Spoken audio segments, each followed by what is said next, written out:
This year has been such a beautiful summer, and music has driven that connection even harder. When we walk out there on stage, especially this year, there's nothing else in my life that makes you feel that kind of high. It's crazy. You know, it's been the most amazing thing to feel all that love and energy come towards you. And honestly, it makes us want to give that love back over and over and over again, and times 10, you know. And it's something that I know that I'll never get tired of feeling. I mean, that to see that many people care about music, and specifically care about the music you made, and the fact that you've been able to connect with them all these years, and they have given a lot of their life to connect with you, vice versa. And so there's this thing, this love affair, if you will. It's awesome. It's beautiful. For me to touch as many people as possible is important to me. Out there on stage, to look into their eyes, to thank them visually and look at them and go, thank you for coming. You know, that means everything to me. I don't like to be cooped up on stage that much, so I've got to have room. You know, and it took me a while, especially in the stadium environment, to get used to that room.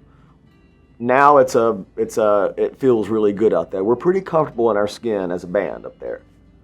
But I've got to have room, you know, and I want to touch as many people as possible, and I'm really energetic on stage. I hear music and I move. I tried to do a double T a couple times, and it was just too much, you know. And but we have that T out in front of the main stage, and that's my area. I spend about 75% of the night out there because it just makes me feel good to be in the middle of all those people that have went through so much to be a part of that night. And I like to be in the middle of all that energy. I don't like to be separated from them that much.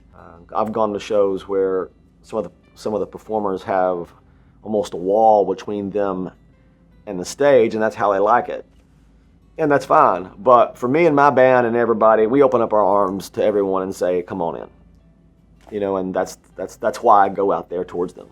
I go to the top of that stadium on a Friday before we play in whatever stadium it is on a Saturday night, because I personally like to be reminded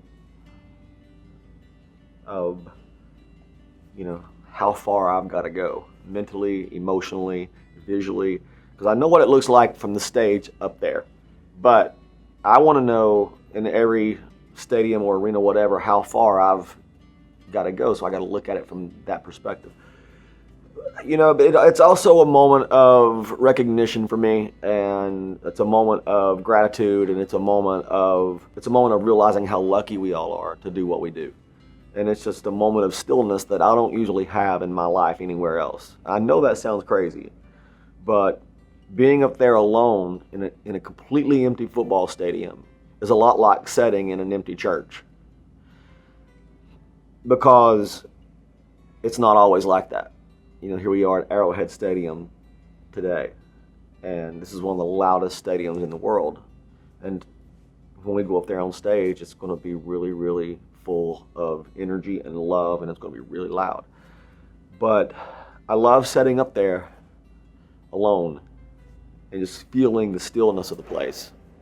It's a great way to get perspective on what you have to do.